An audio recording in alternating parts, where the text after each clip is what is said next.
Mr. Terrance Swingholm was born on June 27, 1949 in Schaefferstown, Pennsylvania.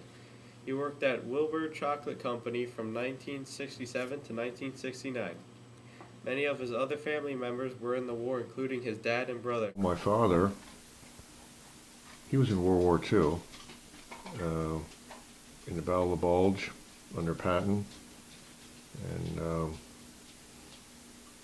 years later, with another war, Vietnam, my brother Charles was drafted, and he went to Vietnam in 67 to 68. And April 69, then I was drafted, and I went to Alaska. And in 1970 then, when I was in Alaska, my brother Dennis got drafted, and he went to Germany. He misses the days before the war when times were more simple. He knew he would be drafted soon and wouldn't want to get a very good job, so he decided to work at Wilbur's Chocolate Company. He lived a normal life until he entered the war. Mr. Swingholm was drafted on April 17, 1969. He went to boot camp at Fort Dix, New Jersey for 8 weeks. It was easy for him to get in, and he adapted quickly. Mr. Swingholm didn't like being in the armed services.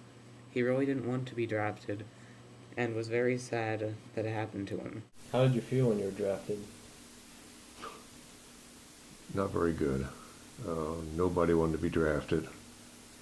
But I can remember the day I got my draft notice because I was living in Schaefferstown. I went to the post office and opened up the mailbox, and I pulled this letter out, and you could see right on the envelope from the draft board. And I knew what it was without even opening the envelope, and the tears were running down my face. He went to Fort Sam Houston, Texas, to complete his specialized training as a medic.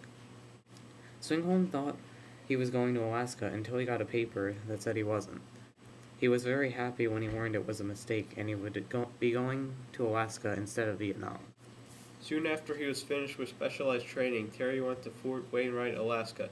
He became an infantry medic at Wainwright. As an infantry medic, he would stay at the battalion aid station until an emergency occurred.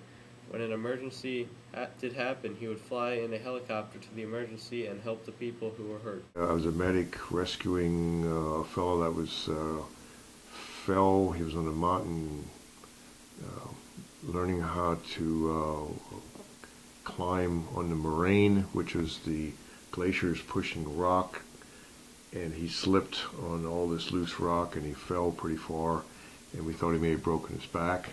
So in the helicopter, we flew out there to get this fellow off the mountain. The mountains are so high that the air was thin and the helicopter couldn't get up high enough. And besides, they were so steep, we didn't want the rotors of the helicopter to hit the side of the mountain, so we had to find a place that jutted out enough so the rotors would hit the mountain, but we could get close enough to get them onto the chopper. So that was different to me. I mean, I'm the lead medic, jumping off the side of a helicopter onto a mountain, so going straight up and down. Then I had to go up the mountain, and I could hardly breathe because the air was so thin. In fact, I used a radio and told them the guys are already up there, spread their guys down because gravity helped them pull them down to me, and then they can hand this basket litter with the fella in it down till it gets to me, and then we can get him on the helicopter. But we got him on. It took a while till the helicopter would get in there. And what was so different to me is I literally had to jump onto that helicopter, and I kind of missed it. I got a hold of the skids, and I'm hanging on the skids of the helicopter while they're holding my arms, and the helicopter is taking off, and I'm hanging on the outside.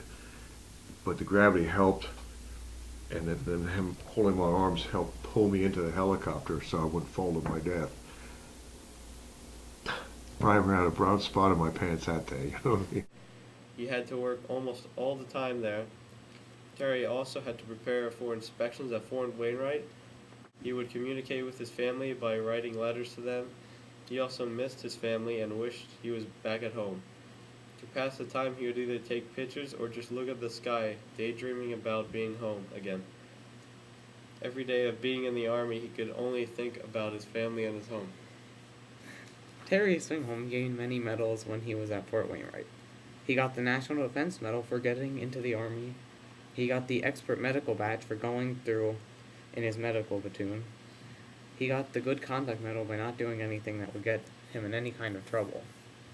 He also gained the Overseas Ribbon and the NCO Academy Ribbon. Swingholm achieved many medals from his time at Fort Wainwright. Terrance Swingholm left Fort Wainwright on April 13, 1971, and went back to Pennsylvania. He adjusted quickly back to civilian life, becoming a police officer after returning home. He was very happy to be back and left the war behind him, but he felt a lot has changed while he was gone. He still thinks about the war and all of his experience at Fort Wainwright. He didn't know some things he had until it was all taken from him. Terry Swingholm was happy, but felt he had lost many years of his life in the Army.